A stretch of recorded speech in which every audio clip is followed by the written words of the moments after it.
Nous passons la parole à Pierre Blériot. Je pense que c'est Pierre Blériot qui devait donc prendre la parole.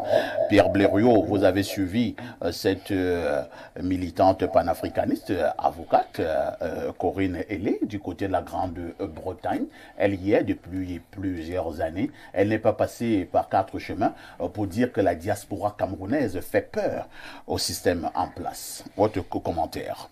J'ai suivi avec beaucoup d'intérêt cette brillante camerounaise. Je voudrais parler en images. Si vous voyez un papa au village qui a des enfants valeureux comme Bidima, Aïssi, Niemeg, en ville, et au village il vit dans un taudis, il n'a pas de nourriture et autres, qu'est-ce que cela va vous inspirer? Est-ce que c'est un papa sorcier? Pourquoi ses enfants le fuient? Pourquoi il vit dans la misère? Le Cameroun est donc sorcier. C'est ça le problème. C'est-à-dire vous avez des enfants aussi brillants et autres, et on a l'impression que vous ne décollez pas. C'est parce que vous faites la sorcellerie à ces enfants-là.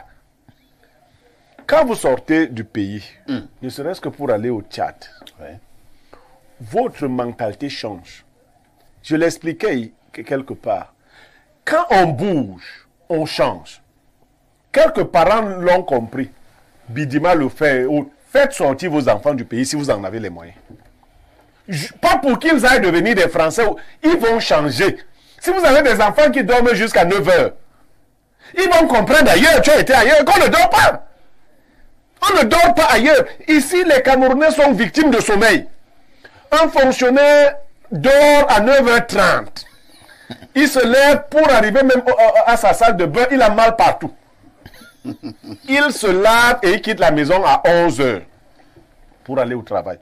Si tu sors, tu vas te rendre compte qu'à 11 heures, le gars en Angleterre a fini son premier emploi de la journée. Il rentre se changer, il va attaquer le deuxième vers 15 heures. Et tout. Mais tu vas voir où les gens marchent. Quand tu vois les gens marcher, tu te dis qu'on a tapé sur eux. Ils sont fatigués, ils n'ont pas d'entrain. C'est ce que nos frères de la diaspora, quelles que soient les diasporas, ont gagné, pourrait nous aider. Pour les gens qui poursuivent les gens avec la farine ou qui tapent sur les gens, j'avais répondu. La base mettait la pression parce que celui qui les aidait financièrement n'était plus là. Le nouveau DCC ne leur envoyait pas l'argent et tout ça. C'est tout. C'est des imbéciles, quoi. Il n'y a rien. Oh là là. Non, il n'y a rien là-bas. Ils se sont même désagrégés. Il n'y a rien. Donc, il n'y a pas quelque chose comme ça. Il n'y a rien là. Il y a un Billy aussi qui giflait, qui maintenant, il dit pardon, comme tout. Donc, là-bas, il ne faut pas compter les gens comme ça. Ça, c'est zéro là-bas. C'est pas de ça. Nous, on parle des gens qui sont établis dans des pays, qui travaillent, qui poursuivent des objectifs. Ils n'ont même pas le temps d'aller se tenir pour chercher les bidimas. Non. Ils sont occupés. Vous voyez, un homme occupé qui a 2, 3 emplois, il ne sait pas si Bidima est arrivé, lui il travaille. Moi, je collabore avec beaucoup de personnes de la diaspora qui ne savent même pas que tu es arrivé là-bas.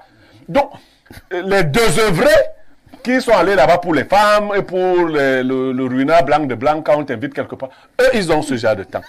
Donc, je dis clairement, c'est le Cameroun qui n'offre pas le matelas nécessaire à ses enfants. Ce sont nos enfants. Et le président Paul Biya a hérité d'une chose qui est aujourd'hui caduque. Cette affaire de la double nationalité. La dame avocate vous a dit une chose, vous n'avez pas prêté attention. Quand vous n'avez pas la nationalité ici, chaque fois, moi je l'ai vu avec la fille de Ruben Oumniobé, ma tante, Hermine. On te trimballe pour renouveler tes pas. Tu arrives à la préfecture, on dit que non, on revient la semaine prochaine. Le temps de rentrer en policier, c'est comme au Cameroun. Tu es ridicule, tu ne peux pas aller au travail. Il faut d'abord aller à la préfecture. On dit que non, à la préfecture. C'est pour cela que la plupart de nos enfants, pour avoir la paix, se sont mis à chercher les papiers parce que les Blancs ont bloqué des choses là-bas. Et maintenant, chez nous, quand ils veulent revenir chez eux, tu dis à Oona, qui n'est pas Camerounais, que toi, tu es plus Camerounais que lui. Non, c'est pas sérieux. Ce verrou-là ne vous sert plus à rien. Parce que vous avez peur au RDPC que la diaspora ne vous vote pas. Mais même quand on ne vous vote pas, vous votez vous-même.